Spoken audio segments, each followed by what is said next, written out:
boarding schools were classified as sort of medium schools, 4C level, and some of the boarding schools just had 12 to 15 students. So what happens, which band, which level the boarding schools will go together?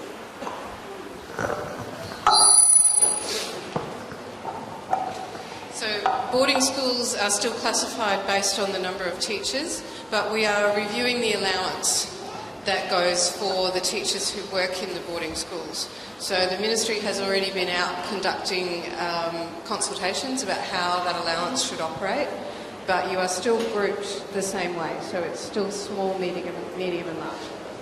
Yeah, but we're looking at the allowances that needs to be paid to teachers who are going to supervise at boarding schools. So you see, this is the other thing, like I mentioned about the meal allowance, there are certain extra activities or input that's required by teachers at different schools, and they'll be looked at separately, whether it's in like boarding school allowances.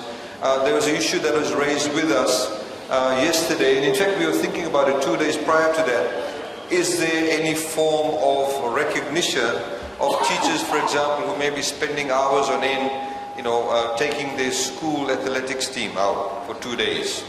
Should there be any recognition for that? How do we recognize that? Do we give them a certificate, or do we remunerate them with allowances? So that's something that we are currently looking at in terms of how to remunerate people if they're going to be going down the remuneration path. I mean, if we do, for example, a special remuneration allowances, I bet you every school teacher will want to become a sports expert. We of course don't want that. We need to stop, we need to ensure that there's no abuse. So it's a balancing act. So these are some of the things we need to be, cognizant of. The reality is this, ladies and gentlemen, we actually want to ensure our government's objective is to become a good, what we call employer of choice. But we need to be able to do things in a sustainable manner.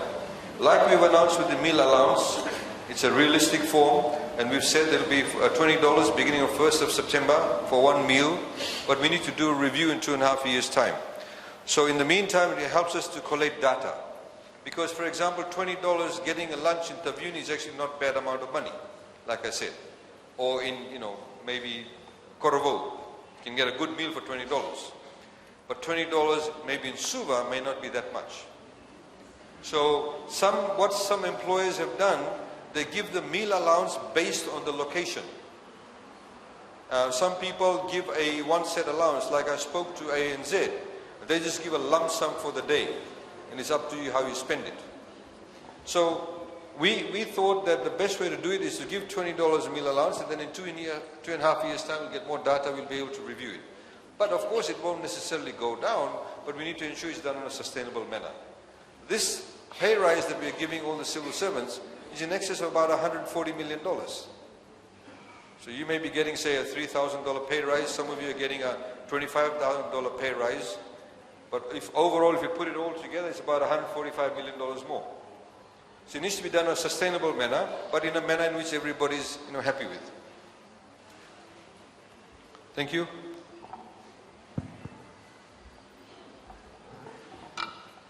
Talida, let's say majority of the employees are very happy with the salary changes. Is there some kind of assurance on how long this will stay? Or is it dependent upon the annual budget? I think this is a very important question, because when things are going to change, it's going to affect the family economy and so forth and so forth. But the very bottom line is, what assurance can we have that at least if we're going to sign a 5-year contract, we can enjoy this positive change? Thank you. That's precisely the reason why you're signing a contract. Precisely the reason why you're signing a contract. When you sign a contract, it means that you have a contractual agreement between the employer and the employee. So that contract actually stipulates the terms and conditions of the employment. If the employer unilaterally changes the terms and conditions, then obviously the employer has breached the contract. Okay, thank you. I think that's very clear. We know that the election is coming in next year. If there's going to be a change of government, what assurance still we can go with knowing that if the government changes, there's some kind of condition in place legally to ensure that our family can at least enjoy this for the 5 year. And my other question is, what about those that have chosen not to sign the contract? Okay. Unfortunately, you didn't let me finish. Okay. Now, the contract is a legally binding document. Okay? So it's enforceable irrespective of whichever party is in government. So that contract is enforceable against the employer. Your employer will not change. The employer is the Permanent Secretary for Education. The Ministry of Education through the Permanent Secretary of Education. Whether it's your current PS or whether it's some other PS. In the same way as I'll take you through the budget, the Ratu Mara government, the Rambuka government, the Chaudhry government, the Garase government, the Bainimarama government, and now the Fiji First government, all have incurred debts. Okay? But any government that comes into power has to honor the debts. Any government that comes into power has to honor the debt because it's a legally binding document. And it does not say in the loan document, when we, for example, when the Ratu Mara government got a loan from the World Bank or ADB to build the Monosabu Dam or whatever it was, it did not say the Ratu Mara government. It said the government of Fiji. So at the moment, your contract does not say the Fiji First government. It does not have your permanent secretary's name. It has the Permanent Secretary for Education. So that's why it's a legally binding document. So therefore, if anybody wants to change the contract unilaterally, there'll be breach of the contract, and then that contract becomes enforceable. Thank you, sir. I hope this is my last comment. We know that's usually good on paper, but in experience, practically, things are breached by the very people who are supposed to know. There are many instances of this. Things have changed in the Ministry of Education. When there's change in government, procedures not being followed, the, what do you call it, general orders messed up. So this is why I'm asking this question, that I think each of the officers, minus myself because I'm retired now, they need that assurance. They need that assurance for sure. Because we need to understand there's a lot of talk going around. Okay, this is still some political whatever. But the government has been good enough to invite all of us to come here, and this is the time to talk face to face about these issues that common people talk about. That's why I'm raising this issue. Thank you, sir. I think you, Kali, I mean, with respect to you, this was a gathering of people who are currently teachers. You obviously are no longer in the system. I understand you retired. No, you may be in your heart, but the fact of the matter is for teachers who are affected by the current job evaluation exercise. So maybe you have a political agenda, I'm not sure. But my point is this. No government, for what you're saying, there's a no-win situation. What you're saying is a no-win situation. I can tell you how many general orders the Rambuka government breached. Yeah? I know that. I can also tell you how many general orders were breached last year. We have been very frank with you. We have said to you openly that the Ministry of Education has done things that were illegal. I've said that, correct? Now, the moment you have a party that says, look, these problems have incurred or have occurred, we now want to remedy it, obviously you're being transparent about it. Your position is an untenable position. So I think, I could have come here and tried to plaster over all the things that have happened. I could have said, don't worry, the Ministry of Education is running fine and all these problems. Jane has actually been very upfront. We have actually said to you that some of the contracts that the Ministry of Education has issued has not been the right thing. Sorry. We need to therefore ensure that the right thing is done. The purpose of our visit here today is to tell you about the civil service reforms, about the job evaluation exercise, and also to clarify to you a lot of the misinformation that's out there. So, number one, the issue was about contracts, about non-renewal of contracts. We've clarified that to you. The issue was about the term of the contract. We've also told you about the fact about the different pay rises and how it's taking place. We've also said to you that you need to sign the contract to be able to get the new salary increases. If you don't want to sign the contract, you will stay at the salary which you are currently getting. That's the point I was trying to make. You're no worse off. But you will not necessarily be able to be entitled to the position that you currently hold. Because your salary will be reflective of the position that you hold, the position that salary actually requires. Okay? So, the idea is to be positive about it. The idea is to tell you about all the changes that are taking place. I don't want to, there's nothing further. Anybody else? Thank you. Oh, you had a question too? You have a question or you have a statement? Okay, please. Ladies first. Thank you very much, sir. And thank you to the government of the day for giving us this opportunity to come here. So my question is on, first of all, I'd just like to go on the aim of the reform, which is civil service to be able to attract and retain good people and fair and transparent decision making. My question is on secondment. So when donor programs, and it's related to donor programs such as ACAP, when donor programs come into the country, my understanding is that it is an agreement between the government of the day and the Fiji government and the donor program. And when secondment is signed, for example, in ACAP, there was a secondment that was given by the former PS, Dr. Brijlal, for 5 years. And when the Honorable Minister, Dr. Mahendra Reddy came, he said that that secondment does not stay. So my question is that if one particular person who is in that upper category in the Ministry of Education has given such a document, which is legal, what happens to people like us? Who have served the Ministry of Education day in and out. And when a donor program comes, it does not just come like that, it comes through the government of Fiji. And who is to move the money that is there? It is people like us, teachers like us, who is expected, because when we are talking about children, it is teachers like us. Just a question on the secondment policies, and the other one is a special request to since the reform is coming in, we would like to request the Ministry of Education to put in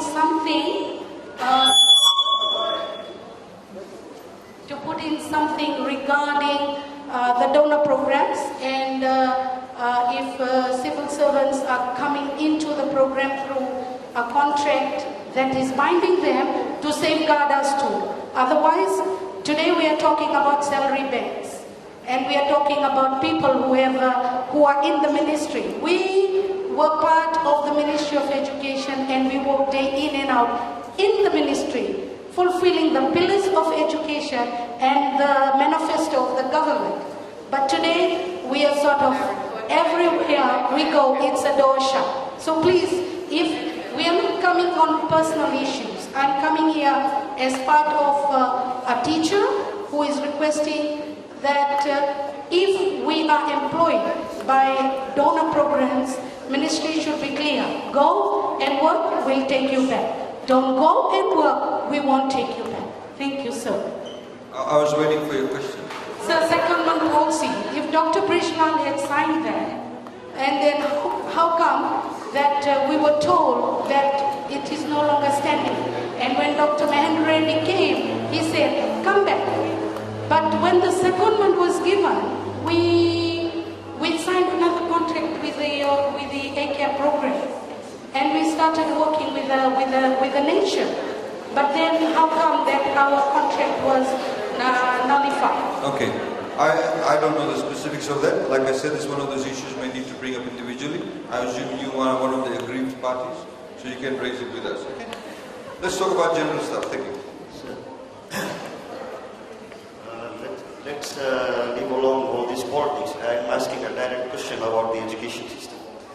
For example, if a person is a fresh graduate and he hasn't done, for example, he or she has done a diploma in a teaching subject, but hasn't done education, and he or she has been employed by the Ministry of Education on a secondary school teacher's level with a specific teaching subject, and he's been on a contract for a year. There's a probation period. How will that particular person, without doing an education, will the contract be renewed the next year?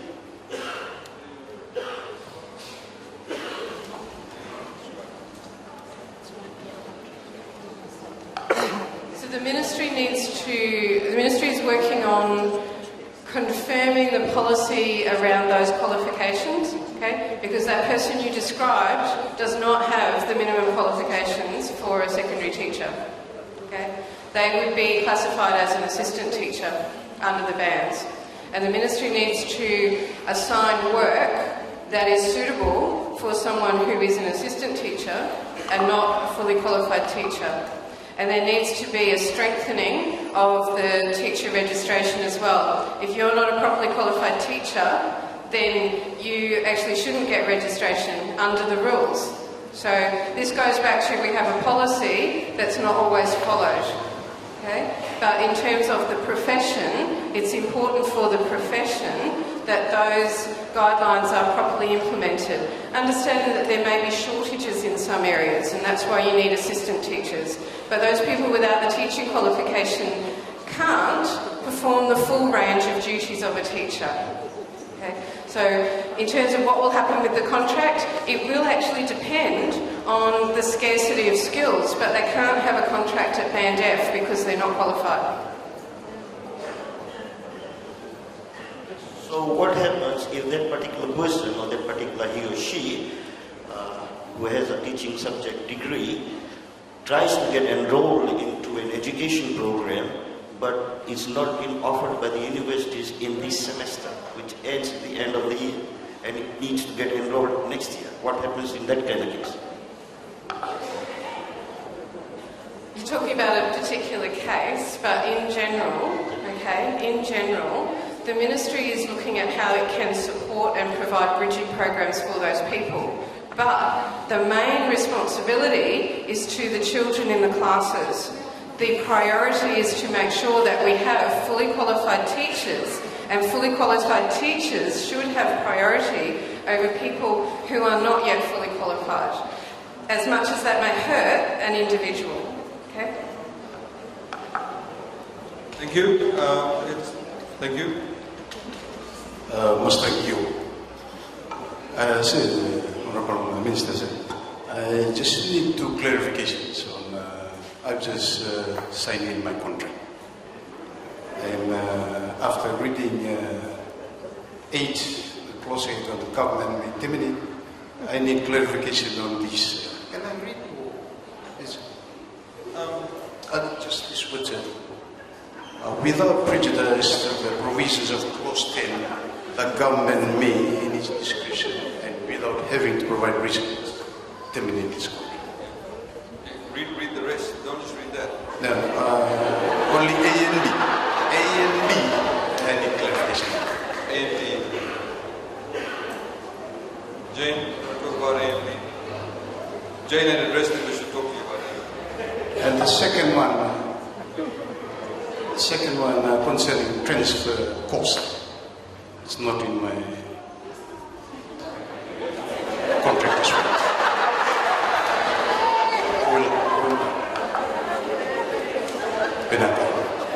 So the first question, the clause in the contract, we know that it causes people some concern. This is a contract that is standard across government and in fact across many organisations in Fiji. Okay. The clause shouldn't be read alone. Okay. The clause must be read in the understanding of other policies that govern your employment relationship, such as the discipline guideline that very clearly says that you can't terminate someone, or you can't terminate their contract if you haven't gone through the proper process. Okay? So yes, the clause is there, but in legal terms you can't read it in isolation. Okay? You need to read the whole contract And you need to look at the other governing policies that pertain to your employment. Because the contract also refers to general orders, etc., and other policies. Transfer allowed? Sorry, I didn't get the question.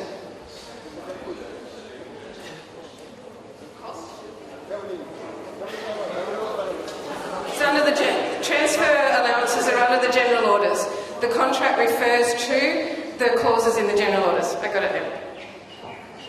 Like your meal allowance is not in the contract, but that's on the general orders. Same thing with transfer allowance. Same thing with things like hardship allowance.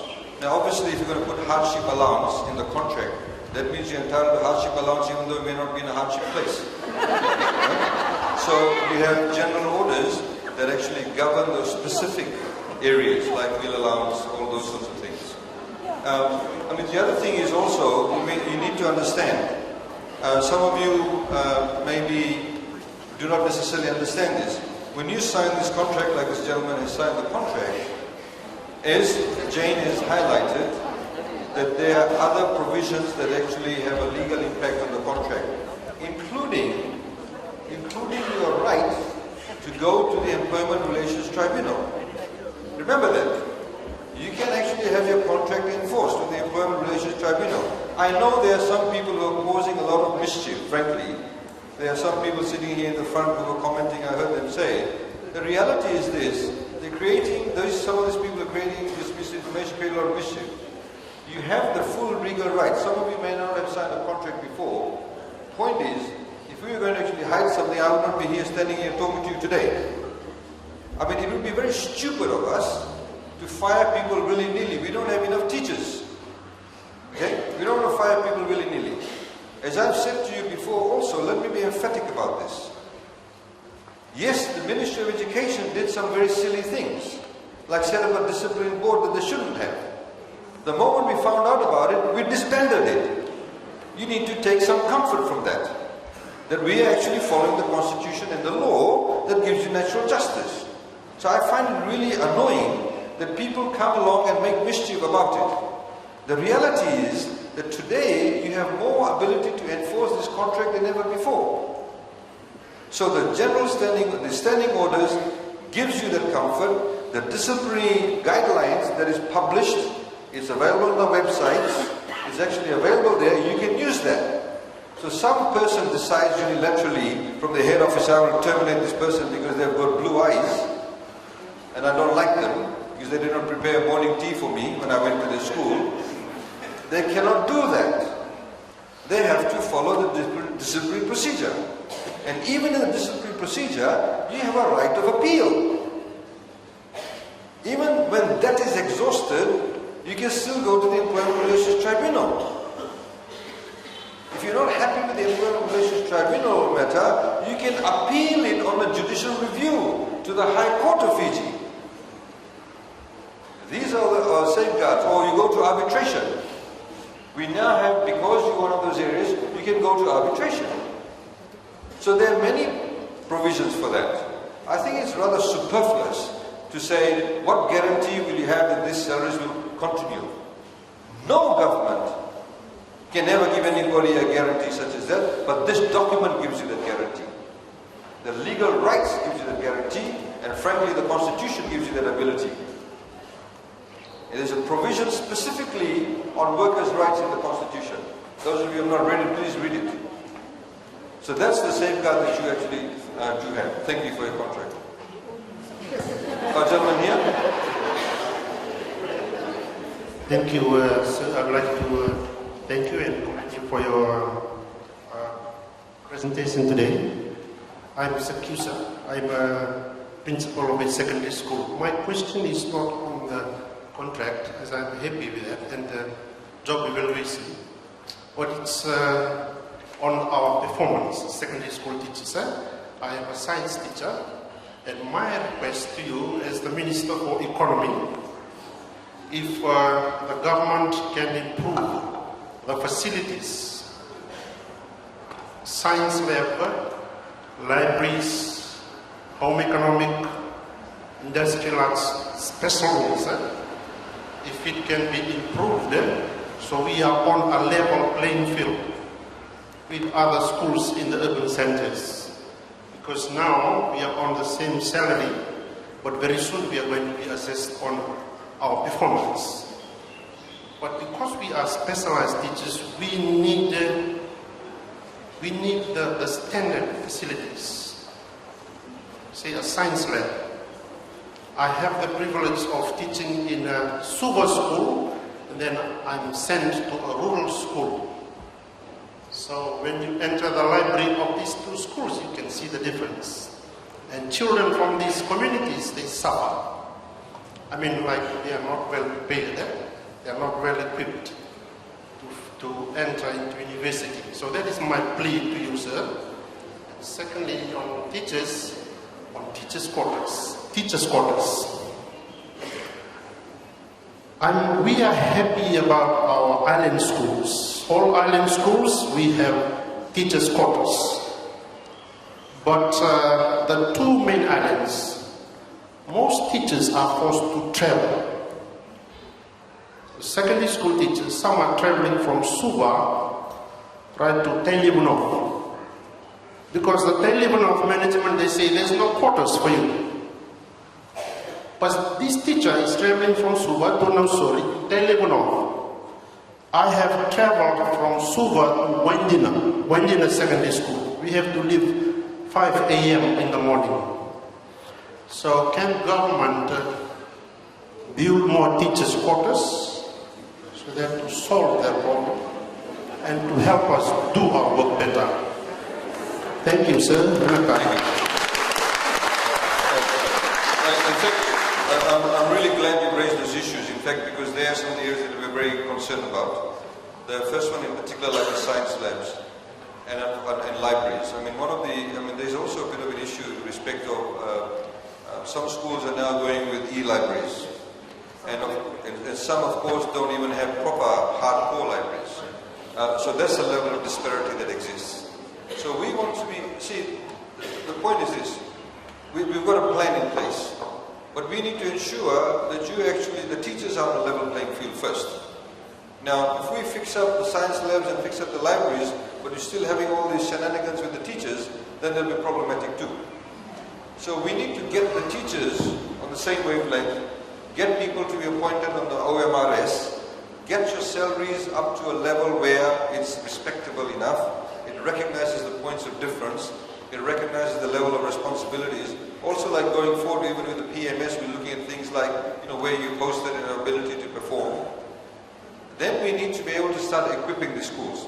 I mean, the quarters too, that has been an issue, is not something also peculiar to teachers. But things like some fisheries officers, or agricultural officers. And I was in Telugu North just a few weeks ago, and the head teacher there, even I thought that was rather unacceptable. He's driving from Missouri. And there was one quarters there, but he did not want to occupy it. Because, he said that because his wife just recently gave birth, he'd rather stay in Missouri than to move to Telugu North. But there, like you rightly point out, some schools, they don't have proper quarters. And that's something very much on our agenda. And that's part of the infrastructure development that we do need to do. I completely agree with you. There's a gentleman there. Thank you, sir. I'm Mr. Gowder from Sila Central High School. I have a couple of questions. From HOD right up to principal, the post has been taken and there is no confirmation they will be acting. Now, why the payment of salary will be only 95%? That's one. Number two, if you sign a contract for 3 years, your acting will be for 3 years or only for 1 year? Okay. I think Jane clarified that, but I'll get her to reiterate that again, please.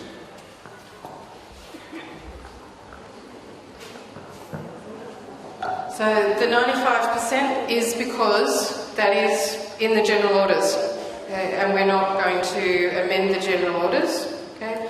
95% has been the policy for acting for quite a long time. The length of the acting is... But the fact is, when you're acting, you're getting 95% of the new salary. 95% of the new salary. So it's still a substantial increase. So the contract is for 3 years. The acting is until the position is filled through open merit. So if you win the position, you get a new contract at the higher band for 5 years.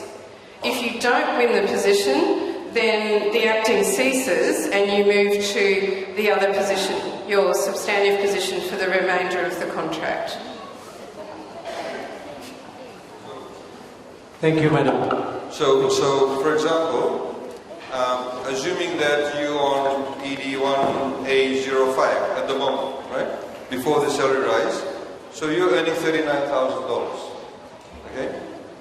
Now you've gone up to $59,000, but you're getting 95% of $59,000. There's still a rather substantial increase. So whilst you are acting, you are getting 95% of $59,000. Okay? Sir, another question. As you mentioned earlier, that particular post will be advertised, and then the normal procedure will follow with those 10, 12 guidelines. Most of the teachers sitting in this hall will agree to this. Sometimes there is a stoppage of a particular officer to a higher position to a school, where the management of the school don't adhere to the religion, culture and all those things. Where the teacher who has been appointed has won the position that should be in a normal win-win situation. Thank you. We have made a very emphatic statement. Appointments will be made based on OMRS, not based on your religion or ethnicity or culture, whatever it is. And the schools or the committees or whatever the faith organization that we're actually paying the salaries on their behalf have to accept that. Okay? Now, the other issue is this over here. You said that the OMRS will be based on the 10 criteria. No. The 10 criteria that Jane talked about, that's the job evaluation. The OMRS is separate to that. OMRS is specific to that position requirement. Okay? Okay. Thank you. Anybody else? Lady over here, please pass the mic. Another gentleman there too. Honorable Ministers. Oh, sorry. Thank you. I have a question. Sure. I'm Runyata from Makela District School. I'm a primary school teacher. So I'm wondering if there are plans in the Ministry of Education regarding the plight of the early childhood teachers in Fiji. I know they have been paid by some grant. When can these teachers be seen in the normal payroll of the Ministry of Education? A grant is different from a salary. I can see in this paper that they have also been considered. It has been factored in this paper, but I think I'm asking whether it is real, because in some cases I can see that I've been asking some teachers and they are telling me that they are not in this band. Can you give some clarification on that, sir? Thank you. So I spoke with the Director of Finance just last week about early childhood teachers. So you probably know the history better than I do, that they were partially funded by the Ministry and now they're fully funded by the Ministry. Now they are fully funded by the Ministry. The discussion that we've had with the Ministry is about putting people onto the payroll. Okay? Because there's no reason for them to be paid by grant anymore. The grant was because it was a partial funding or a joint funding arrangement. The instruction we've given the Ministry is that they have to follow the steps on the band, that they have to allocate those steps. Even while it's still paid through the grant, people have to be paid according to those steps, and that they need to make sure that the schools who are administering the grant pay at the correct rate. So any early childhood teachers, it may take them a few weeks to get it sorted out, but you have our email address. If it doesn't get sorted out, you need to let us know so that we can continue that liaison with the Ministry. But the plan is definitely to bring you onto the payroll. The complicating factor I do have to point out is that some early childhood teachers are not full-time. Okay, so the part-time early childhood teachers need to be paid at the hourly rate, but the hourly rate that goes with that band. Okay, so we've had those discussions with the ministry. We are working with them to sort it out. You need to keep the conversation going with us to let us know if it's not, because as you probably saw, sometimes they tell us that things have been done, and unless you tell us that they haven't, we don't know.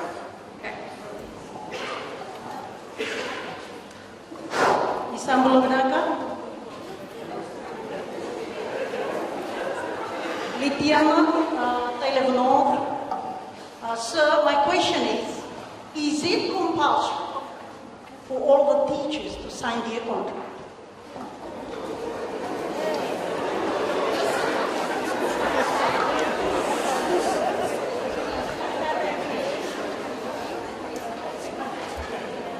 As I said in the slide here, if you read in the slide which we went through, contracts, the last bullet point, it's an offer.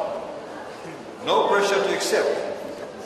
No impact on your current terms and conditions, but could affect your level of responsibility which must match your salary. I'm sorry, I didn't bring my glasses, I couldn't read that. Is it a yes or no? I just spoke in the English language, and what I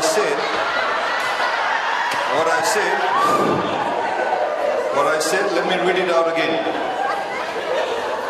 Is an offer, it's an offer. The contract is an offer. No pressure to accept.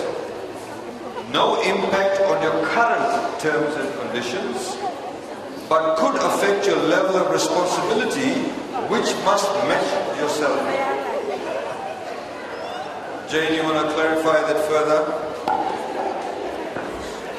Jane's English is better than mine. Okay, in Australian English. Sorry. There is no pressure. You do not have to sign the contract. But if you don't sign the contract, you stay on the current ED salary scales. You do not move on to the new salary bands. Thank you very much. Is there a disadvantage to the teacher, or is there an advantage or disadvantage to the government? Need explanation, please?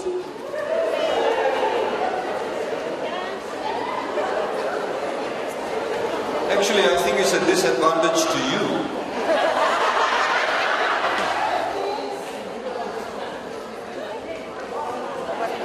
Can I finish as to why I'm saying that? Thank you. I can understand. That means reminder to the teachers, go and sign your contract. Thank you.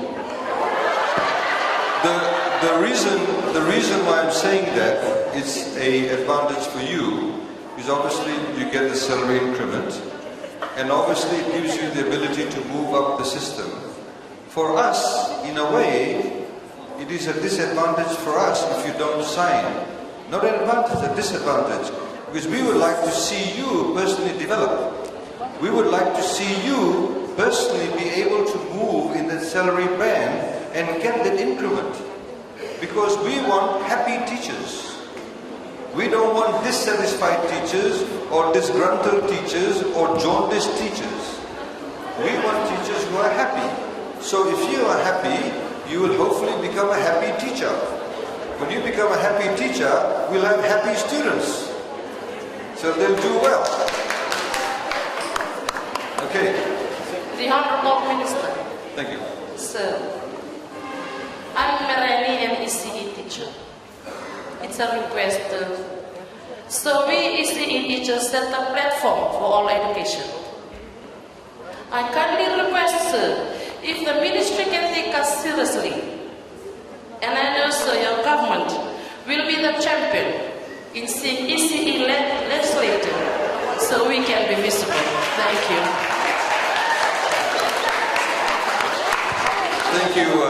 Thank you for that endorsement. But as Jane said, we are currently working with the Ministry of Education to have this sorted out. Thank you. Hello. Yes, Thank you, sir. Very good afternoon. I'll be short and simple. The question is on the formulation of the band. Formulation of? Of this salary band. Sure. Okay. First question, before I proceed, was the student population taken into account to classify the schools in this paper? So, as I explained in the factors, not directly. The student roll is what determines the number of teachers and other staff in a school. There is no place in the methodology for direct student roll, but there is a place for the number of teachers and other staff. So number of staff is a factor, which directly is related to student roll.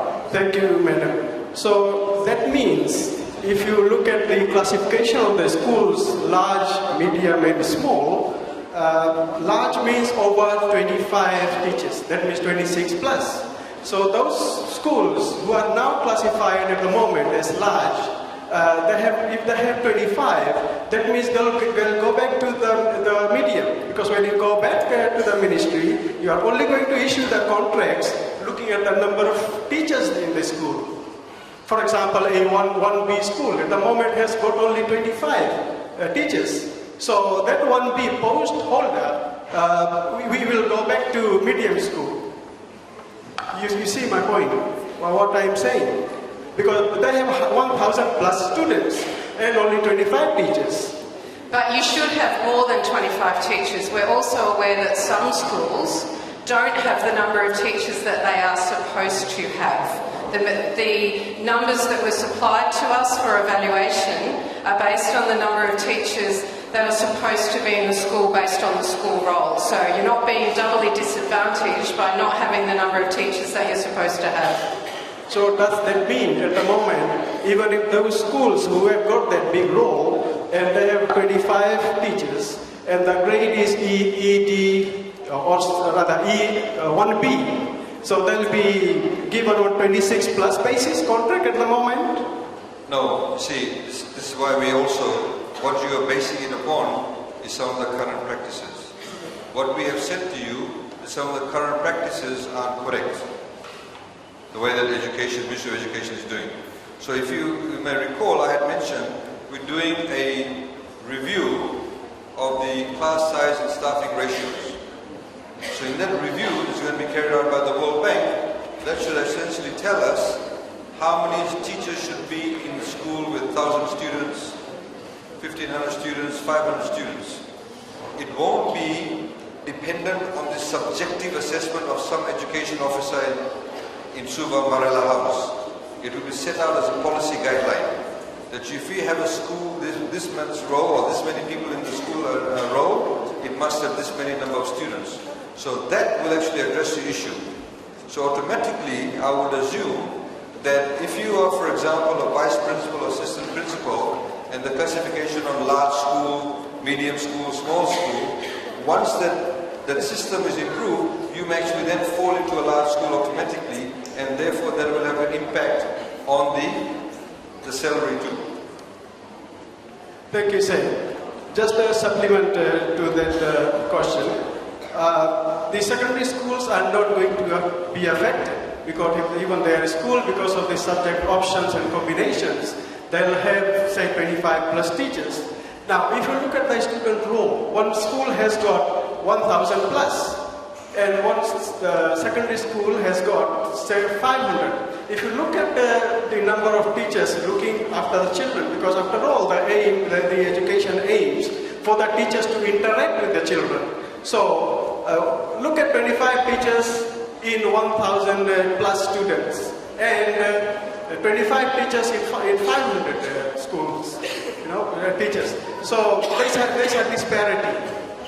I would rather suggest that these bands be a little bit revised, so that this number of students, the student roll is also taken into account. And in addition to that, the assistant head teachers, they are in band G. And if you look at the HODs and in the secondary school, and the assistant principals, and the vice principal, which are in the higher band, the work these assistant teachers do is compared to the work the assistant principals do in the school. They deputize. the head teachers. And they also do lesson observations.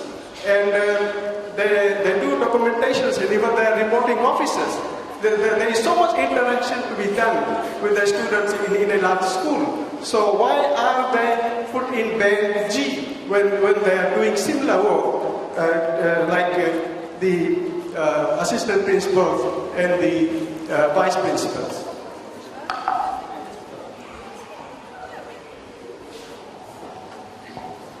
The evaluations were carried out extremely thoroughly. There were committees, then they were moderated by the Job Evaluation Leadership Team, then we took them back to the Ministry, the Permanent Secretary. We discussed, after the evaluations, we discussed the breakup of how we would define those different schools. Then we went back and we checked the evaluations. The evaluations are set. Those points that you talk about have actually all been considered. These arguments between the difference between a primary school and a secondary school, okay, if I put the primary teachers on one side and the secondary on another, we're comparing not apples and oranges, but oranges and mandarins. They are not the same thing. There are different complexities in each type of school, and they were taken into account. The methodology does look at the differences. It also looks at the differences with special schools, inclusive schools, the trade and technical colleges, okay? You look at it from a different perspective. We look at it from the point of the methodology. We say that it is fair. The evaluations are quite thorough. There is not a science, but there is certainly research behind the way the factors are taken into account. So we will continue to look at how the different bands are assigned, particularly the number of teachers that go with each particular band, small, medium and large. And when we have that study at the end of the year, that will give us better data to look at how we assign those categories to schools. I mean, let's give the mic to somebody else. I think you made the point. I think the point here, though, is please understand that it's not set in stone for time immemorial. We are also going through a process. As we've said, you know, this review, we take, Bernie, just go to this slide, where we're carrying out this review. The World Bank is coming in. So also with the civil service reform, one of the things that we've said within the civil service ministry, we also will on a regular basis look at things like remuneration compared to the market. When we get more data, we have the level of flexibility built into the system to be able to review certain things that we made. So this is the start. It's never been done before. It's not going to be suitable, or not everybody will think it's perfect. Some people, the primary school teachers, actually all shake their head in agreement. Because the primary school teacher, Jane was saying, would say, in fact, we have a higher burden of responsibility than maybe secondary school teachers. You see, this lady is emphatically saying yes. But then, of course, some secondary school teachers will say, we have a responsibility because these guys are all teenagers and do all sorts of funny things too. So there's competing interests. So this has been done taking into consideration all the different factors, but does not necessarily mean it's set in stone forever. There's somebody else? One gentleman's got the mic. We'll give it to you. Thank you, sir. Dusilele from Krishna Vedic in Kuku. There is a tag going around in schools. We were supposed to have one workshop here in Civil Center. As we have mentioned there, administrators from the ministry should not be here. I hope you will take this into account, this tag regarding underperforming schools. There are lots of schools here in Fiji that have been tagged as underperforming schools. For us teachers, we have been transferred to that particular school, even though we have worked so hard in the schools that we have been through. But as soon as we enter into these schools, they are regarded as underperforming schools. And with these ministry reforms that you're making, I'm just requesting if you can take that tag out. We are all doing our best in all the schools here. We are not supposed to be called underperforming schools.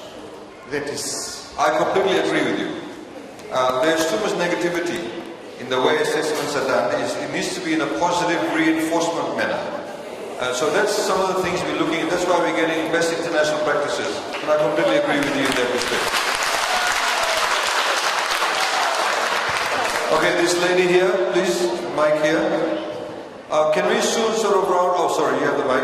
Can we soon sort of round off unless people have real burning issues we want to discuss? Because if you're still keen, I can quickly take you through the budget.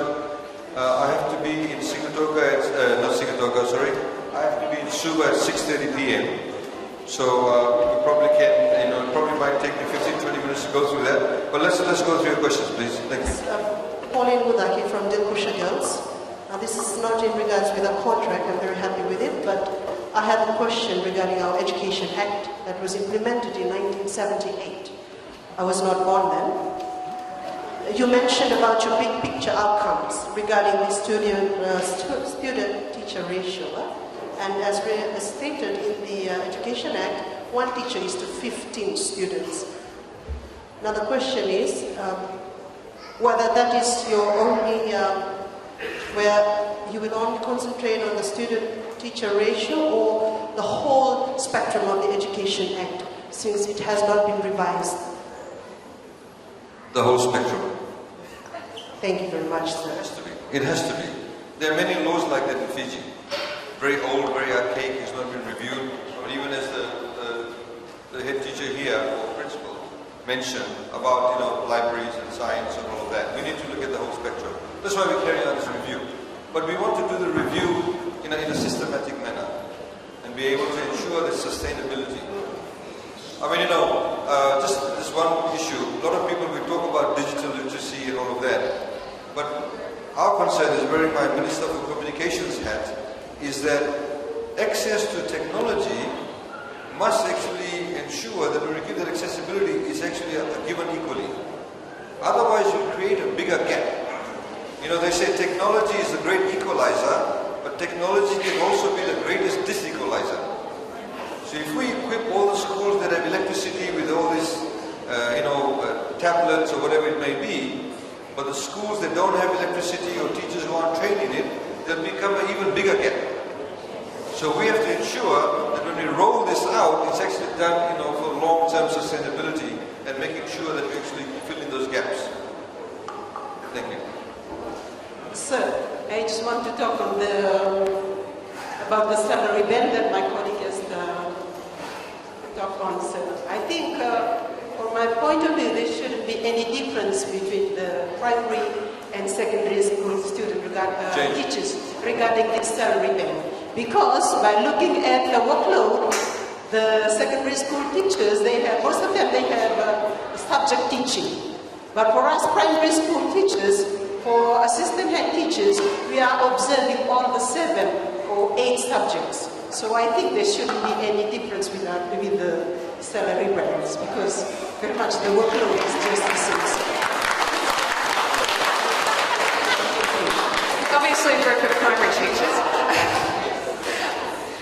As the Minister said, this is not the end. At the moment, that's where they sit, but it's more likely to be addressed in terms of putting in an additional assistant head teacher rather than changing the band, because there are other differences between primary and secondary.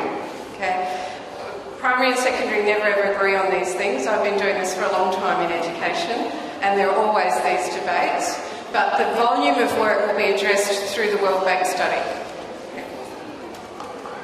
I've met some secondary school teachers who feel very passionately, and they say, why are the primary school teachers being given this salary? They should be paid less, and we should be given more. Take it from them, give it to us. So there are some people with that view. So like I said, we reached these amounts, these bands, after a lot of discussions, a lot of consultations. But of course, the World Bank review will also throw up a number of other issues that could have an impact, a positive impact, in terms of what you're saying. Thank you. Thank you, sir. This is regarding the contract. We have signed our contract, and then we have become assistant head teachers. Okay. In the contract, it says that we are acting from the day we sign to 24th November. Okay. Then then the post will be advertised, and then we apply. My question, sir, if we do not get the post when we apply, right, where does our 5-year contract begin? Okay, so there's a couple of things in there. The 5-year contract starts from the day that you sign the contract. So that's your substantive post. And that would be at the lower level. If you are acting on a post, we've actually made a note to remind the ministry that the acting is supposed to be through until the date that the open merit is completed, not the 24th of November, because it's not going to be completed by the 24th of November. So they need to amend the acting date, okay, so that it goes through until the ORS is complete. The salary for the acting continues for the duration of the acting. That's the other clarification that we have for the ministry. So it's not going to finish on the 24th of November. That's not the intention. You're still in that job until the open merit is completed. Okay? When the open merit's completed, if you don't win the position, you go to a position at the band that has been allocated, not the school that they put on your contract. That's another error that we've discovered in the last couple of days from the ministry. They were supposed to put the band and then to make it clear that this is your redeployment position. They will negotiate the actual school with you at the time if you don't win back the position that you're sitting in. They're not going to force you to go to somewhere that is impractical for you and your family circumstances. The normal rules around transferring you somewhere else will still apply. Okay, so that's been raised in other places as well. Okay? Okay, lady here. Thank you very much, sir. Soon after the announcement of the national budget, the diploma graduates in the primary school, they received increase in their salary from 16 to 18. And then, unfortunately, 2009 graduates, they did not receive this. So upon inquiry with the HR, we were being told that 2009 graduates, they do not qualify for this salary increment. My question is that, why such a disparity? Does the year determine whether you qualify for that increment or not? Thank you. As far as we knew, it was everybody. Okay? So if you see me afterwards, I'll get the details and I'll confirm it with the ministry. Okay? It wasn't supposed to be drawn off at a year. Okay. Sir. Sorry, thank you. Margareta from St. Vincent. Nursery is the largest education district in the nation. We don't want you to live here thinking that we, the teachers of nursery, are very much ungrateful. In a sense that I'm here on behalf of the nursery teachers to say for at last acknowledging the hard work that we, the teachers, are doing on the ground. My question is, I have signed my contract. I'm a head teacher. And then looking at the contract, I have been taken to a school, which is right in the room. And upon inquiry with HR, what I was told is the school that I had been taken to is just to make the contract, formalize the contract. What assurance is there that when my post will be advertised, I wouldn't be flung to that school at the end? So that's what I was just talking about. I'm going to work with the ministry to get them to issue a circular to say that those schools are not where you're going. So you will have a circular that assures you in writing that that's not where you're going, because that was not the intent. Thank you for telling me the logic, because I hadn't been able to get an answer on the logic. One of the issues that also will emanate from these discussions is we've discovered a number of administrative goof-ups by the Ministry of Education. And they'll be addressed either through a circular, we'll be making some public notices, so all of you are aware as to how the rule will apply. Okay? So that gives you that level of comfort. There's somebody, thank you.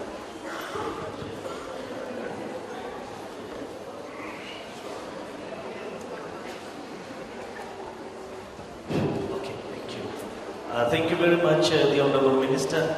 This is Praveen Chak from Makasi High School.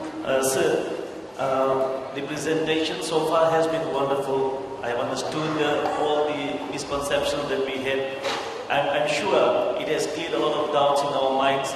The bands are wonderful, and we look forward to the increment that has been given. I think in my 20 years plus of service, nobody has ever given an increment of that nature. And we expect that we work hard to deserve those whatever has been given to us.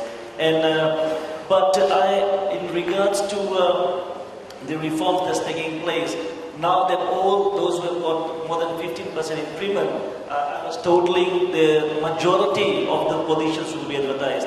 The only worry that I have is the panel that is going to do the recruitment.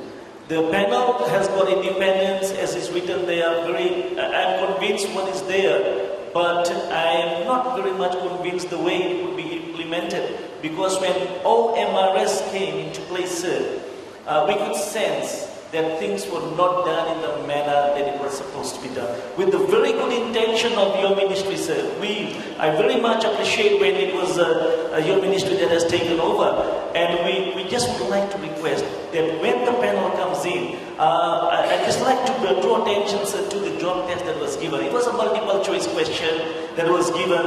It was not aligned to the job description. And it was not broad-based, it was just trying to recall what day will be the examination, when the students, how many are there, etc., which does not really test the ability of the leader who may have done wonders in the school. So, just a humble request, while you have done, I have been sitting and listening, and I would like to commend the wonderful work that has been done and the recognition, as a head teacher has said, that you have given to the teachers at large. I really appreciate that you have finally recognized the work of the teachers. And the only fear that I have is the panel. The panel should be made up of people, because the system in the education system is such.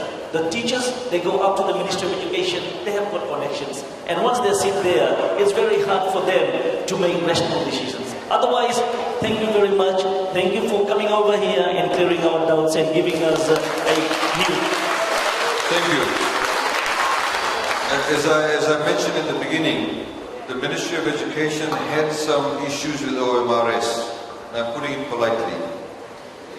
The reality is that, ladies and gentlemen, prior to the OMRS, we had a lot of complaints precisely on the basis of what you were saying.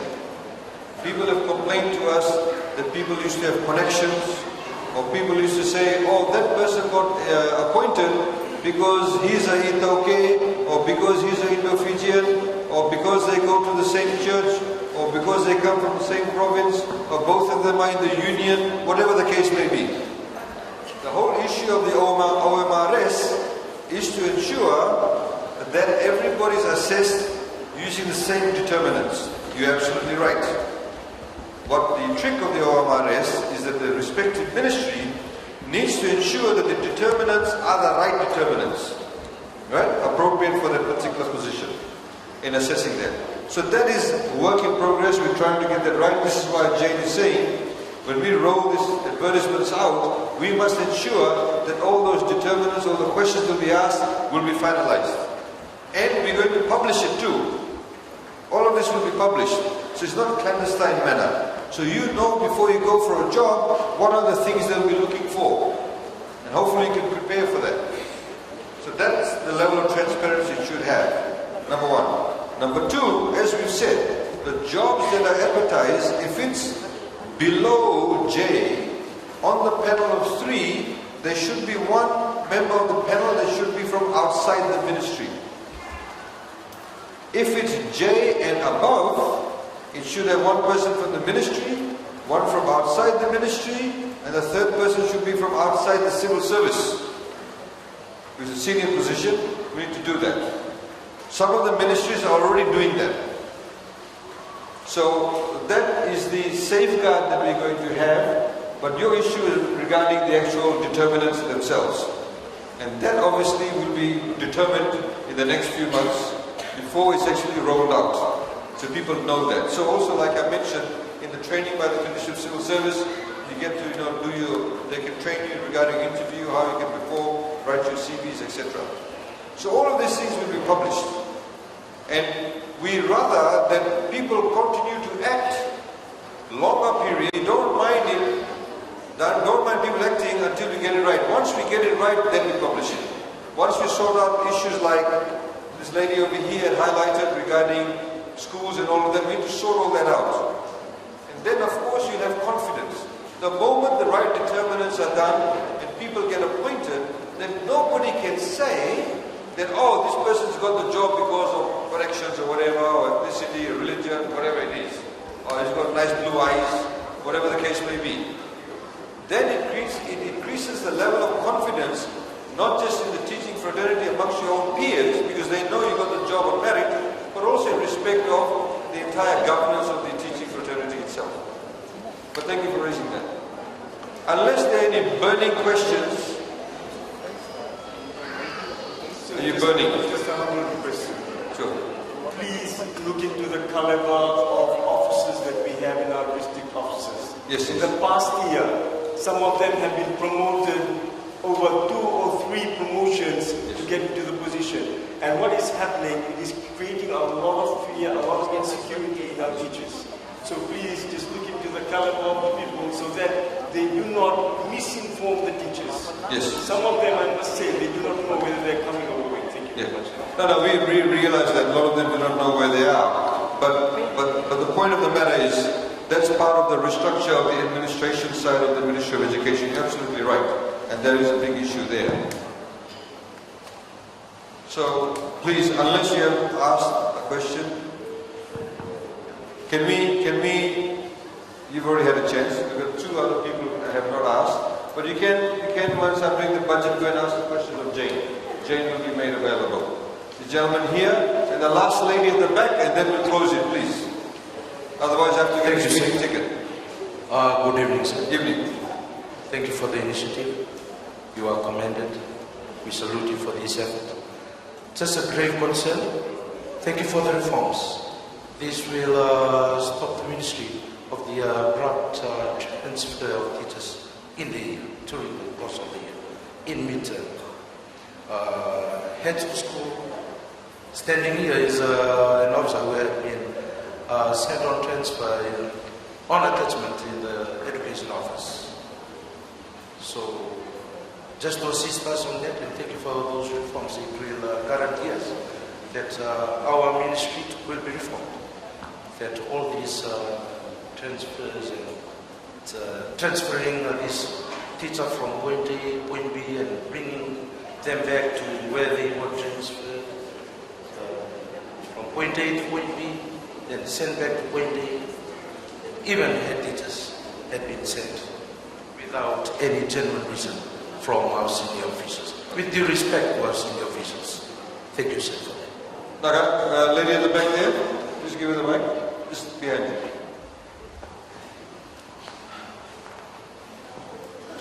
Thank you, sir.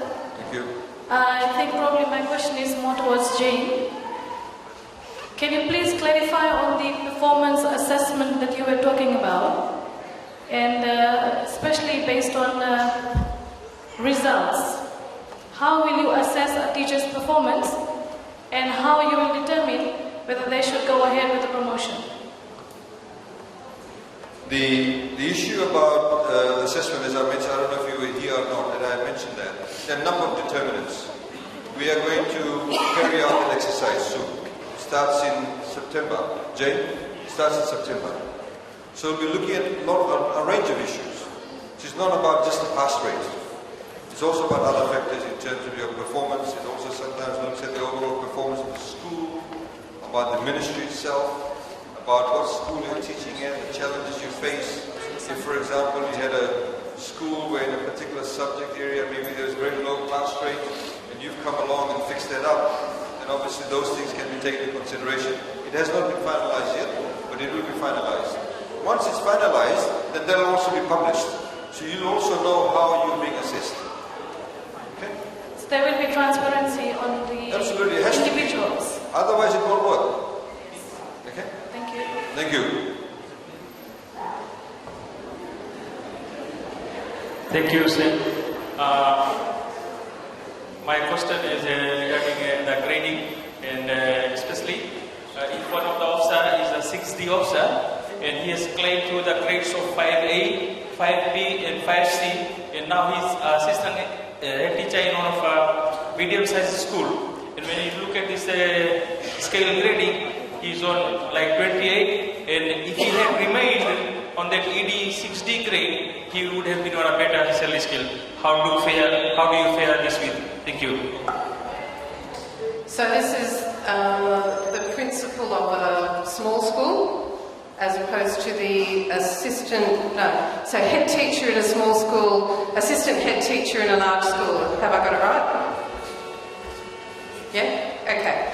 It's because the principal is the one who's responsible. The principal is the one who actually has to make the decisions, even though they're in a small school. And as I pointed out in the factors, most of those small schools are out in the rural and the maritime areas where they don't have anyone close by who can give them assistance, can help them with their decisions. They're on their own. And they are the ones who are responsible. So yes, it's a smaller school, but it has a greater level of responsibility than an assistant head teacher who has a principal above them. That's it. Thank you. Okay, ladies and gentlemen, please. Please, we can meet them outside. Okay, ladies and gentlemen, thank you very much for that. Before I just move on to the budget very quickly, I just want to highlight to you what we have said very quickly, so capture what we've said. We've clarified your contracts are for 5 years. We've clarified your contracts get automatically renewed. We've clarified that the 5 years does not affect your ability to get a loan. We've clarified that if your salary increase is more than 15%, you actually apply under OMRS. We've also clarified about how the bands actually operate. We've also quite unequivocally stated to you that there has been problems in the administration side of the Ministry of Education. We've also clarified to you that we want to be able to fix that very, very soon. And we already started doing that. We've also clarified to you that the manner in which you are governed by the education officers needs to also change. We've also said to you that we believe from a government perspective, you are the principal people we need to look after. Not the administrators, but you. The administrators need to also understand that. Because we need to ensure that if we look after you, you'll be able to provide a better learning environment for the people you teach, and our ultimate clients are the students. You'll see from the presentation of the budget, we actually are spending over $900 million in the budget in 2017-2018, which includes the rebuild program. So I hope that this session has clarified the matters for you. If you have any issues, we've put up the email address which you've taken down. It's csrmu.enquiries@gmail.com. Please send that. It's a private issue here. You can send it to us. We'll remedy that. We want to be able to work with you. We want you to work with us to be able to implement this fully and in a very independent and transparent manner, because this is the way to modernize the teaching fraternity in Fiji. I can tell you last year, when the unions came to see us, Rajeshwar Singh specifically said to me, we want a 15% pay rise across the board. And I quite specifically said to him that you actually may be shortchanging your members, because some people may be entitled to a larger pay increase.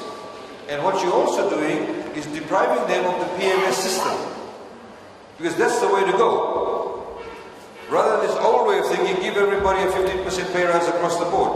She may be spending half her time in the grog bowl. She may not be.